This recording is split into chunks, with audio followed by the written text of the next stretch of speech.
은혜 받을 하나님의 말씀은 마태복음 18장 1절에서부터 14절까지 말씀입니다.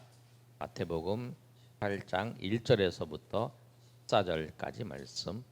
우리 한 절씩 교독하겠습니다. 신약성경 29면에 있습니다. 그때 제자들이 예수께 나와 이르되 천국에서는 누가 크니이까?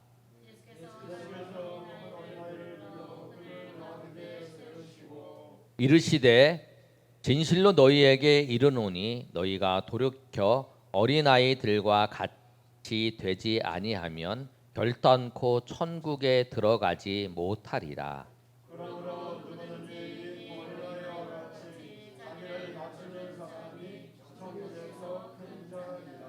또 누구든지 내 이름으로 이런 어린아이 하나를 영접하면 곧 나를 영접함이니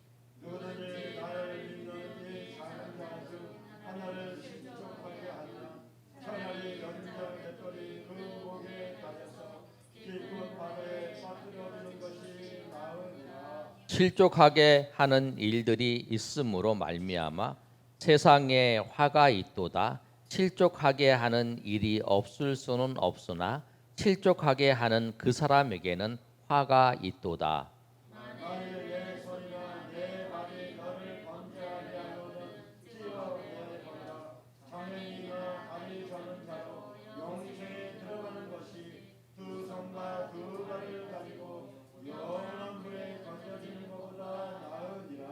만일 내 눈이 너를 범죄하게 하거든 빼어 내 버리라. 한 눈으로 영생에 들어가는 것이 두 눈을 가지고 지옥불에 던져지는 것보다 나으니라.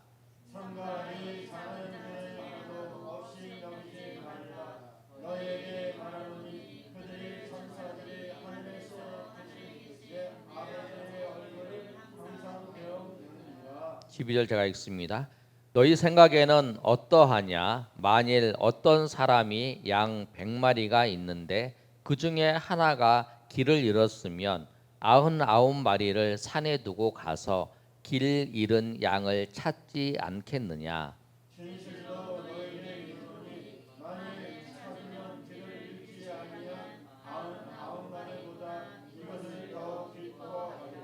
십사 절 다 같이 읽습니다. 이와 같이 하늘에 계신 너희 아버지의 뜻이 아니니. 아멘. 우리가 마태복음을 한 장씩 읽고 우리가 기록하고 있습니다. 우리 카톡에다가 하고 있던데 마태복음을 보면 5번의 예수님의 설교가 나옵니다. 5, 6, 7장에 산상수훈의 설교가 있고요. 10장에 예수님께서 제자들을 부르시고 보내시면서 전도 설교를 하세요. 그리고 13장에 우리가 잘 아는 유명한 예수님이 비유로 설교하신 내용이 비유 설교가 있어요. 네 번째 오늘 말씀이 18장에 있는 것이 예수 믿는 사람들, 우리가 하나님의 백성인 우리가 어떻게 신앙생활을 해야 하는데 어떻게 생활해서 신앙생활을 해야 되는지를 말씀하고 있는 신앙생활에 관한 설교를 하고 있습니다. 그리고 24장과 25장에 감람산에서 예수님께서 감람산에서 재림에 대해서 종말에 대해서 설교를 하고 있습니다. 그래서 마태복음을 보시면 예수님이 사역을 하시고 또 설교한 내용, 또 예수님이 사역을 하시고 또 설교한 내용 정리가 되어 있습니다. 오늘은 이제 마태복음 18장에 예수님께서 하나님의 백성인 우리가 신앙생활을 어떻게 해야 되는지 오늘 본문 말씀을 통해서 살펴보도록 하겠습니다. 우리가 꼭 기억해야 될 것이 오늘 말씀이에요. 방향과 속도를 두 가지 중에서 무엇이 중요하냐 묻는다면 속도보다 방향이 중요해요. 우리가 수원에서 부산을 간다고 생각을 해보세요. 열심히 폭력을 내서 막 100km, 막 110km 막 달렸어요. 근데 방향이 남쪽이 아니라 북쪽으로 간다 그러면 그 간 만큼 다시 돌아와야 돼요. 저희가 명절 때가 되면 이제 처갓집이 안동인데 처갓집 가려면 우리 형님이 이제 형님하고 어머니가 이제 일산에 계세요. 그럼 거기까지 갔다가 그래서 명절을 세고 이제 안동까지 가려면 수원을 다시 지나가야 돼요. 갔다가 또 다시 가는 거죠. 방향이 다른 거죠. 우리 인생에 있어서 신앙생활하는 우리에게 방향이 뭐냐면 세상의 기준이 아니고 세상의 말이 아니고 하나님의 말씀이에요. 그래서 하나님의 말씀 18장에 오늘 예수님께서 너희가 신앙생활을 하는 하나님의 천국 백성으로서 어떻게 살아야 될지 말씀하시는 이 말씀을 가지고 우리가 그 방향을 가지고 시작을 해야 되는 거예요. 만약에 그 하나님의 백성으로서의 삶을 시작하지 않았다면 오늘 말씀을 가지고 나는 이제부터 세상의 기준이 아니고 그 어떤 것도 아니고 하나님의 말씀의 방향을 따라서 가겠다. 내가 부산을 향해서 간다고 하면 부산을 향해서 그 방향을 향해서 하나님의 백성의 길을 향해서 걸어가는 데를 결단하시며 나아가시는 저 여러분이 되시기를 예수님의 이름으로 축복합니다. 천국 백성으로서 우리의 생활 원리는 첫 번째가 뭐냐면 오늘 말씀에 잘 말씀하고 있어요. 자기를 낮추는 거예요. 자기를 낮춰요. 근데 오늘 예수님께서 오늘 18장 1절에 말씀하실 때에 왜 자기를 낮추냐고 말씀하셨냐면 이 예수님의 제자들이 18장 1절에 뭐라고 말씀하고 있냐면 그때에 제자들이 예수께 나와 이르되 천국에서는 누가 크니이까? 누가 크냐고 물어보는 거예요. 그런데 여러분 17장의 말씀을 보시면 17장의 내용이 그거예요. 예수님께서 그 변화산에서 변화되었어요. 그때 모세와 또 예수님과 엘리야가 모여서 무엇을 의논하냐면 예수님이 죽으실 거에 대해서 의논하고 있었어요. 그리고 예수님께서 또 그 변화산에서 내려오셔서 예수님께서 뭐라고 말씀하시냐면 17장에 우리 한 장을 넘겨보시면 17장 9절에 예수님께서 이렇게 말씀하세요. 그들이 산에서 내려올 때에 이 산이 변화산이거든요. 예수께서 명하여 이르시되 인자가 죽은 자 가운데서 살아나기 전에 본 것을 아무에게도 이르지 말라 하시니 예수님께서 죽은 자 가운데 살아나실 것 예수님이 죽음 후에 살아나실 것에 대해서도 말씀을 하셨어요. 그 말씀을 하신 거예요. 그리고 오후에 이제 우리 김성환 목사님이 설교할 부분이 이제 17장 14절부터 그 내용이잖아요. 그 다음에 이제 예수님께서 죽음과 부활에 대해서 말씀하실 뿐만 아니라 성전세를 이렇게 내시는 장면이 나와요. 예수님께서 성전세를 내시면서 아주 겸손하게 안 내도 되잖아요. 예수님이시니까 하나님이신 그분이 성전세를 내시는 그 모습까지 보여주셨어요. 그리고 예수님이 지금 십자가에서 죽으실 것을 말씀하고 있는 거예요. 그런데 제자들은 뭐라고 물어보냐면 예수님 천국에서 예수님이 하나님의 나라를 이루시고 예루살렘 가서 이 정치적으로 다스릴 건데 그렇게 생각을 한 거죠. 누가 큽니까? 여기에서 누가 더 큽니까? 어떤 사람도 큽니까? 이렇게 물어보는 거예요. 근데 그 물음을 들었을 때 예수님이 얼마나 한심했을까요? 나는 지금 죽으러 가는데 나는 십자가에서 지금 이들의 죄를 때문에 십자가에 죽으러 가시는데 이들은 물어보는 게 그거예요. 누가 크냐? 물어보고 있는 거예요. 그런데 이때 예수님께서 이렇게 물어보는 이 제자들에게 어린아이를 데리고 오는 거예요. 그래서 이제 예수님께서 2절의 말씀처럼 한 어린아이를 불러서 그들 가운데 딱 세워 놓으시면서 예수님께서 말씀하시는 거예요. 예수님께서 뭐라고 말씀하시냐면 3절에 진실로 너희에게 이르노니 너희가 돌이켜 어린아이들과 같이 되지 아니하면 결단코 천국에 들어가지 못하리라. 그러므로 누구든지 이 어린아이와 같이 자기를 낮추는 사람이 천국에서 큰 자니라. 아멘. 이 어린아이 같이 돼야 된다라고 말씀합니다. 여러분 어린아이를 생각하세요. 그럼 어린아이 보면 그런 생각이잖아요. 미숙하고 또 연약하잖아요. 근데 그런 모습을 말하는 건 아니에요. 어린아이가 어떤 모습이냐면 부모에게 절대 의존적인 거예요. 우리 보시잖아요. 우리 준영이도 그렇고 예림이도 그렇고 그 엄마 아빠를 찾잖아요. 엄마를. 엄마 어디 있냐고 물어보고 아빠 어디 갔냐고 물어보고 또 엄마 찾잖아요. 그러니까 아이들은 이 부모에 대해서 의존적이에요. 부모 말도 잘 듣잖아요. 가르침도 잘 받아들여. 근데 그렇게 하라는 거예요. 하나님을 절대적으로 의지하고 절대적으로 순종하며 살아야 된다라고 말씀을 하는 거예요. 그러면서 뭘 말하냐면 자기를 낮추는 자가 되라는 거예요. 자기를 낮추라는 거예요. 그런데 여러분, 우리는 자기 자신을 낮출 수 없어요. 그냥 우리가 살아가면서 우리가 생각할 때에 그냥 가만히 있으면 우리는 다른 사람과 비교를 해서 내가 얼마나 저 사람보다 나은가 그걸 비교를 하는 거예요. 요새 청년들이 젊은 사람들이 보통 사람들이 해가지고 명품 하나씩 들고 다니잖아요. 그게 뭐냐면 나도 드러내고 싶은 거죠. 뭔가를 드러내고 싶은 거예요. 무언가를 하나 드러내고 싶은 것이 있는데 그 드러내고 싶은 것을 이제 명품 같은 걸로 드러내는 거예요. 뭔가 내가 다른 사람보다 더 나게 보여주고 싶고 다른 사람보다 더 나은 모습을 보여주고 싶은 게 모든 사람의 그 심리라는 거예요. 더 잘난 모습을 보여주고 싶은 거예요. 그런데 이게 우리의 인간의 속성이에요. 근데 우리가 어떻게 나를 낮출 수 있을까? 그렇잖아요. 뭔가 드러내고 싶은데 어떻게 우리가 낮출 수 있을까? 낮추는 건 뭐냐면 우리가 하나님을, 예수님을 바라봐야 돼요.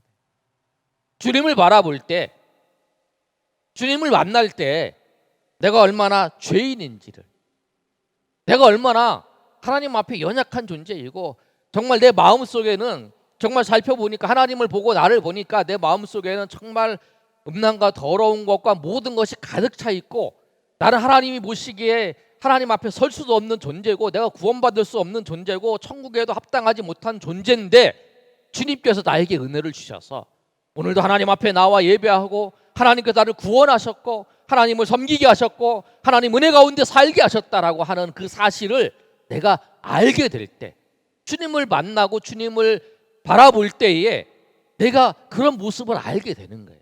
그러면 자연히 낮아지는 거예요. 아, 내가 정말 그렇구나. 내가 정말 내가 은혜를 경험할 수 없는 자가, 내가 하나님의 인도하심을 받지 못할 자가, 내가 정말 하나님의 은혜 가운데 내가 이렇게 살게 되었고 하나님 앞에 예배할 수 있고 하나님을 섬기게 되고 하나님 앞에 나오게 되었구나라고 하는 사실을 내가 알면 낮아지는 거예요. 그 모습으로 맞아, 내가 정말 이런 은혜를 받을 수 있는 대상이 아니고 그런 존재가 아닌데 내가 정말 이런 은혜를 받았구나 라고 하는 것을 알 때 낮아지는 거죠. 그런 모습으로 사람들을 보는 거죠. 아, 맞아, 나 이런 존재인데 내가 저 사람한테 내세울 게 뭐냐. 하나님의 은혜인데, 이것도 하나님의 은혜인데 하나님은 은혜 안 주셨으면 내가 저보다 더 낮아진 사람이고 저보다 더 못한 사람이 됐는데 그런 사람일 건데 하나님은 은혜 주셔서 내가 그렇게 보이는 것도 하나님의 은혜였지, 은혜를 뺏어가면 난 아무것도 없는 존재라는 걸 알게 됐을 때에 그 사람을 높일 수 있다는 거예요. 여러분, 정말 오늘 하나님께서 신앙생활하는 우리에게 첫 번째 준 게 뭐냐면 자기를 낮추는 거예요. 자기를 낮추려면 예수님을 만나야 되는 거예요. 주님 앞에 서야 되는 거예요. 주님 앞에 설 때에 정말 내가 어떤 존재인 줄을 알고 그 마음으로 사람들을 섬기고 그 다음에 사람들을 만나고 그렇게 할 수 있다라는 거예요. 그냥 낮추는 게 아니에요. 내가 만약에 낮춰지지 않는다, 내가 나 자신을 낮추지 못하고 내가 아직 높아진다고 그러면 내가 정말 나의 삶 속에서 정말 주님을 밤마다 경험하지 못하고 주님을 만나지 못하고 있는 거예요. 아니면 주님의 시선을 놓치는 거예요. 주님을 놓쳤기 때문에 내가 높아지려고 하는 거라는 거예요. 여러분, 이 말씀을 꼭 기억하시면서 내가 오늘도 이 말씀처럼 주님께서 우리의 생활 원리로 첫 번째 주신 자기를 낮추는 것을 하지 못하고 있다면 내가 주님을 바라보는 시야를 놓쳤구나. 베드로가 물 위를 걸을 때에 빠져버리는 것처럼, 내가 물 위를 걸어가다가 주님을 놓쳐서 빠져버리는 것처럼 우리가 내가 그런 모습인 줄 알고 다시 한번 주님을 바라보면서 자기 자신을 낮추고 하나님 앞에 나아가시는 저 여러분 되시길 예수님의 이름으로 축복합니다. 두 번째 원리는 뭐냐면, 두 번째 원리는 실족하게 하지 말라. 다 같이 읽어보겠습니다. 시작. 실족하게 하지 말라는.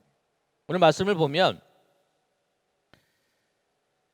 6절에도 하나를 실족하게 하면, 또 7절에도 실족하게 하면, 중간에도 실족하게 하는 일, 실족하게 하는 일, 또 8절에도 그렇고 계속적으로 실족에 관련된 말씀이 있어요. 근데 실족이라는 게 뭐냐면 그냥 사전적 의미로는 발을 헛디디는 거죠. 그런데 실족이라는 것은 뭐냐면 올무에 걸리고 함정에 걸린 그런 걸 말씀하고 있어요. 그런데 좀 더 구체적으로 말씀을 하면 믿음이, 신앙 공동체의 말씀이에요. 믿음이 연약한 자가 직접적으로 죄의 길로 유도하는 것, 그게 실족이에요.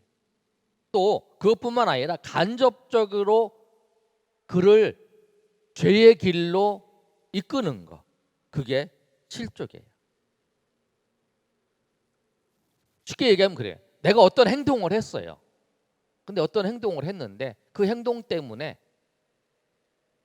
그 행동을 보고 믿음이 연약한 자가 하나님 앞에 더 가까이 나아가려고 안 하는 거, 그게 걸림이 되어서 그걸 가로막는 거, 나의 행동이 그걸 가로막는 거, 그것이 뭐냐면 실족해 하는 거라는 거예요. 실족해 하는 자들을 오늘 예수님께서 뭐라고 말씀을 하시냐면, 어떤 일들이 그들에게 발생하냐면 연자 맷돌을 매닫는 것이 낫다라고 말씀하세요. 그림 한번 보여주세요. 우리나라의 연자 맷돌은 저거 이렇게 돌리는 거예요. 근데 하나 더 보여주세요. 네. 이스라엘의 맷돌은 이렇게 좀 커요. 저 맷돌을 목에다 메고 바다에 빠지는 거예요. 바다에 빠지면 도저히 나올 수 없는 거죠. 그러니까 이 말씀은 뭐냐면 누구든지 실족해 하지 말라라는 거예요. 그게 뭐냐면 나는 낮춰야 되고, 다른 사람과 관계 속에서는 우리가 무엇을 해야 되냐면 생각을 해야 돼요. 생각을 하는데 뭘 생각하냐면 내가 이 행동을 하는데 다른 사람이, 저 사람이 실족하지 않을까, 이 생각을 해야 돼요. 이게 꼭 필요해요. 그리고 또 하나 뭐냐면 실족하게 아니라 우리가 좀 더 구체적으로 생각하면 내가 이 행동을 하는 게 실족하는 게 아니라 교회의 덕을 세우는가, 이 생각을 해야 돼요. 실족하게 하면 안 되죠. 덕을 세우는가, 내가 이 행동을 하는 게 덕이 되는가, 이걸 생각해야 돼요. 덕이 되면 해야죠. 근데 내가 이 행동을 하는 것이 저 사람이 걸림돌이 된다라고 하는 거, 그런 걸 하면 안 되는 거죠. 그렇게 생각을 해야 돼. 그러니까 내가 편하다고, 내가 좋다고 하는 게 아니에요. 나중에 이제 바울 사도가 그 아디아포라라고 하는, 내가 행해도 되고 안 해도 되는 건데 자유를 위해서 다른 사람이 시험 들지 않기 위해서 그 행동을 안 하는 거를 이제 그걸 이제 말씀을 해요. 그거 같은 거예요. 같은 맥락이에요. 여러분이 행동을 하실 때에 덕을 세우는 행동을 하시면 돼요. 실족하게 하는 게 아니라 덕을 세우는, 내가 이 행동을 하는 게 덕이 되는가, 덕을 세우는 거예요. 그리고 실족하게 하는 거는 당연히 안 해야 돼요. 어린 자를 실족하게 하지 마라. 다른 사람 관계 속에서 다른 사람이 실족하지 않도록 생각해요. 근데 더 중요한 건 뭐냐면 다른 사람들을 실족하게 하는 것뿐만 아니라 자신도 실족하게 하면 안 된다고 말씀. 8절과 9절 한번 읽어볼까요? 시작. 만일 내 손이나 내 발이 너를 범죄하게 하거든 찍어 내버리라. 장애인이나 다리 저는 자로 영생에 들어가는 것이 두 손과 두 발을 가지고 영원한 불에 던져지는 것보다 나으니라. 9절도요.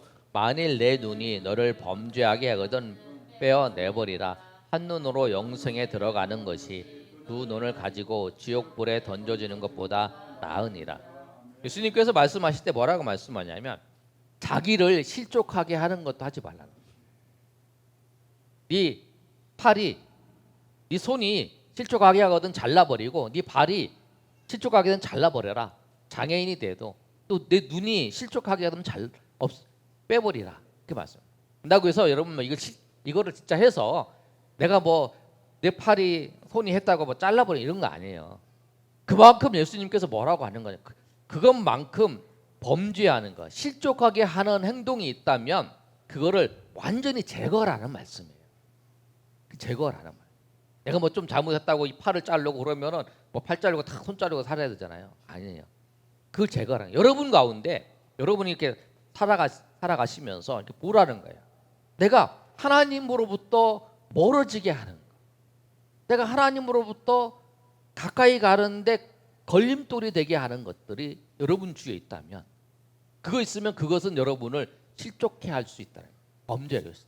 그래서 여러분 그걸 완전히 제거해야 된다. 그걸 제거해. 그게 어떤 것이 될 수도 있어. 내가 예배하며 하나님 앞에 기도하고 또 전도하고 그런 하나님의 영광을 위해 살려고 하는데 나의 취미가 될 수도 있고 나의 어떤 것이 될 수도 있고 또 내가 좋아하는 어떤 것이 될 수도 있고 그런 것들이 하나님 앞에 나아가는데 방해가 되는 게 있다면 그런 것이 있다면 그것을 실족하게 하는 그것이 있다면 그것이 처음엔 아주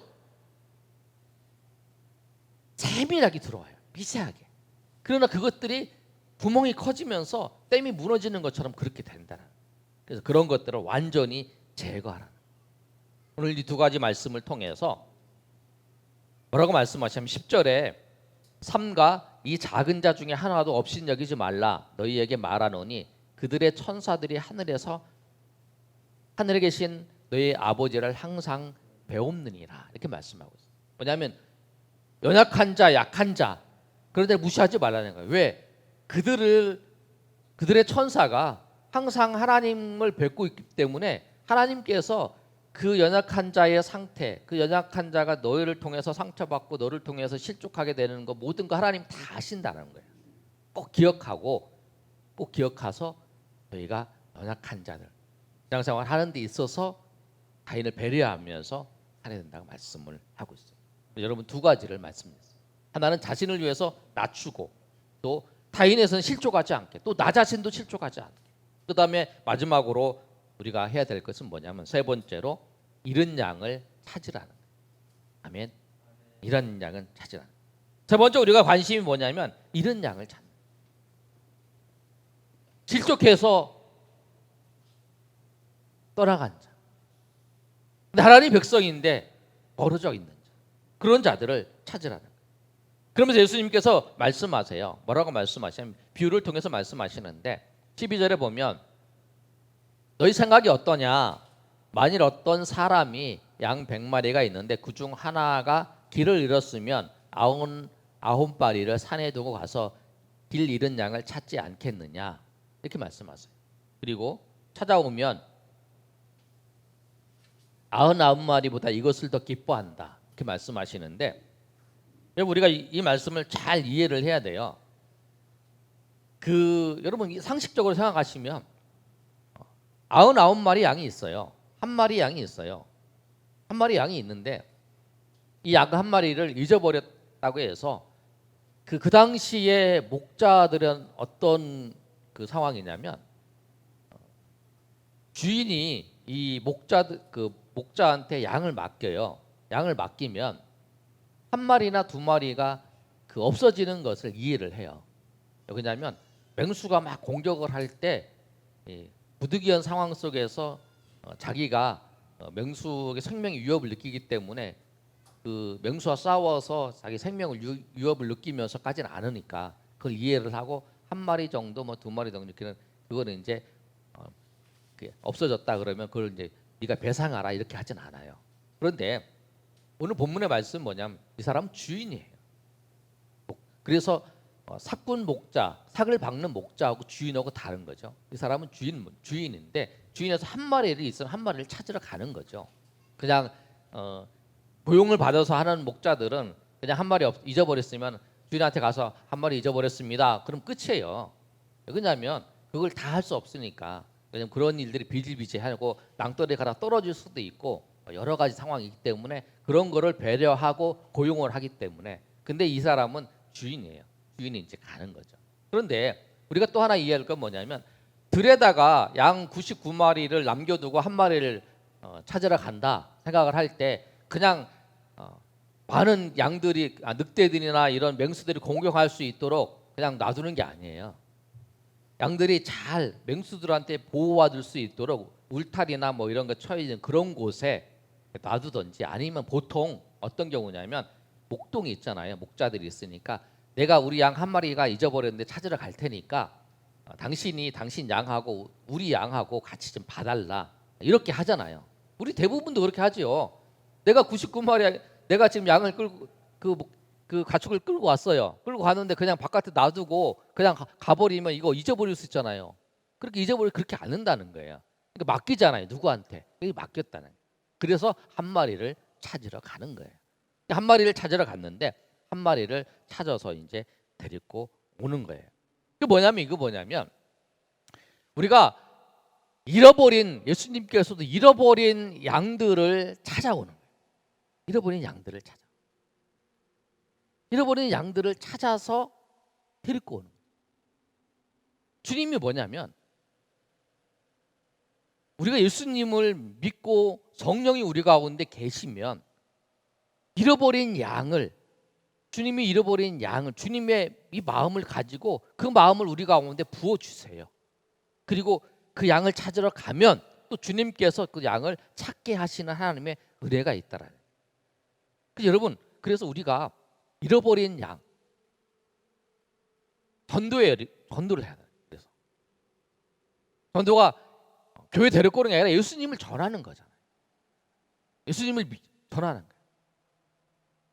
우리 이제 성도님 보시면 이제 우리 최근에 우리 정금욱 권사님은 우리가 코로나 지난번에 7월달에 처음으로 오셨어요. 우리 교회 7월 1일 처음으로 오셨죠. 7월 첫 주에 오셨어요. 그다음에 3단계였어요. 그때 이제 공원에 가서 전도하다가 만나셨어요. 이사 오셨는데 코로나 상황 속에서 교회를 못 정하시고 그러시다가 우리를 만나서 오신 분. 우리 주혜정 성도도 형제도 이 앞에서 전도하다가 그때도 코로나 시대였죠. 자전거 타고 가다가 이제 만났어요. 우리 박선일 집사님은 몇 년 한참 전에 교회 앞에서 이렇게 전도하다가 이제 교회 안 다니시고 쉬시다가 그러다가 만나. 우리 권기설 집사님은 이제 우리 전도 팀에서 같이 전도하다가 이제 만나. 대부분 다 이제 그런 거잖아. 하나님께서 우리가 예수를 믿고 하나님의 백성이면 잃어버린 영혼에 대해서 관심이 있는 거예요. 만나도 저 사람이 예수를 믿는가 안 믿는가를 보고 교회에 당장 데리고 오는 게 목적이 아니고 우리 교회 데려오는 것도 목적이 아니에요. 그 사람이 예수님을 전하는 거예요. 그 사람이 지금 교회를 못 와도 예수님을 전하는 거예요. 지금 코로나 상태에서 위험하다고 생각하잖아요. 그 오해를 하고 사람들은 그럴지라도 전하는 거예요. 예수님을 믿어야 되는 거예요. 예수님 믿고 교회 나오는 거는 이제 그 사람이 믿음이 됐을 때 나올 수도 있죠. 그래서 그 예수님을 전하고 또 개인적으로 만날 수도 있고 그런 거예요. 그러니까 우리의 마음이 오늘 이 18장에 있는 14절까지 말씀을 보면 세 가지를 말씀해요. 나는 사람을 대할 때에 항상 낮추는 모습. 그 뭐냐면 예수님을 만날 때 결론을 정리를 하면 예수님을 만났을 때 나는 내가 얼마나 낮은 사람이고 얼마나 은혜를 받은 사람인 걸 알게 되고 또 신앙생활하면서 사람들과의 관계 속에서 성도들과의 관계 속에서나 사람들과의 관계 속에서 봤을 때는 저 사람이 주님 앞에 나오는데 주님을 믿게 하는데 주님을 경험하게 하는데 방해되지 않도록 실족하지 않도록 해야 되고 또 오히려 덕을 세워서 하나님께 영광을 돌리는 모습이 돼야 되고 나 자신도 실족하게 될 요소들이 있다면 다 제거해 버리고 없애 버려야 된다. 범죄할 수 있는 그것이 뭐 눈이나 그것이 내 손이나 내 발이나 된다는 것은 뭐냐면 그것을 철저하게 제거해야 된다는 거예요. 범죄하지 않도록. 그리고 또 하나 우리 마음속에는 영혼에 대해서 잃어버린 영혼에 대해서 주님의 마음을 갖고 섬겨야 돼요. 그걸 바라보면서 우리가 뭐 당장 교회를 인도하는 게 아니라 그분이 주님을 알 수 있도록 만나면 예수님을 전하고 예수님이 그리스도이시다는 거. 예수님이 우리가 전하는 복음이 그거예요. 예수님이 그리스도이시고 예수님이 믿으면 구원받는다. 그거예요. 그게 핵심이 그게. 예수님이 믿으면 천국 가는 거. 예수님 믿으면 영원히 지옥의 형벌을 받아야 할 죄가 그 죄인이 그 예수님을 믿음으로 말미암아 천국 백성이 된다는 거. 그래서 이 땅에서도 천국을 경험하고 살 뿐만 아니라 죽어도 천국에 간다고 하는 그 사실을 전하는 거예요. 그게 목적이잖아요. 이 땅에 아무리 열심히 성공하고 돈 많이 벌고 자기 원하는 대로 다 살아도 지옥에서 영원히 고통받는 그 인간이 가장 불쌍한 인간이죠. 그게 가장 불쌍한 인간이에요. 왜 그러냐면 내가 이 땅에서 고생을 하고 엄청 고생해서 천국에 가는 것이 그것이 행복한 거지, 내가 이 땅에 살 때는 정말 누리고 싶은 대로 하고 싶은 대로 다 살았는데 모든 걸 다 가졌어. 그러나 영원한 세계에서 지옥에서 영원히 고통받는다면 그 인간이 가장 불쌍한 인간. 우리가 보기에는 그 사람이 이 땅에 살면서 돈 많이 가지고 원하는 거 다 하고 싶고 했다 하지만 그게 아니라, 그래서 그 마음을, 이 목자는 한 영혼, 한 그 양이 얼마나 그 무리에서 떠나고 있는 그 양이 그 늑대들한테, 그 맹수들한테 얼마나 고통당할 것을 알고 당할 것을 미리 생각을 하고 찾아갔잖아요. 우리가 그런 마음, 예수 믿지 않는 영혼들에게 그런 마음을 가지고 그 영혼들이 주님을 만나 예수님을 믿는 거잖아요. 교회를 나오는 건 그 2차라는, 제가 항상 말씀드려요. 전도는 우리가 도를 전하는 거예요. 진리이신 예수님을 전하는 거예요. 전도를 예수님을 전하는 거예요. 그게 전도예요. 내가 오늘 전도했다, 내가 예수님 이 사람한테 전하는 거야. 주님이 그리스도이신 걸 전한 거예요. 그게 전도예요. 교회를 데려오는 게 전도가 아니고 그거는 인도예요. 전도된 사람을 인도하는 거예요. 여러분, 그래서 오늘 말씀처럼 우리가 잃어버린 영혼에 대해서 마음을 가지고 주님 앞에 나가시는 저 여러분이 되시기를 예수님의 이름으로 축원합니다. 아멘.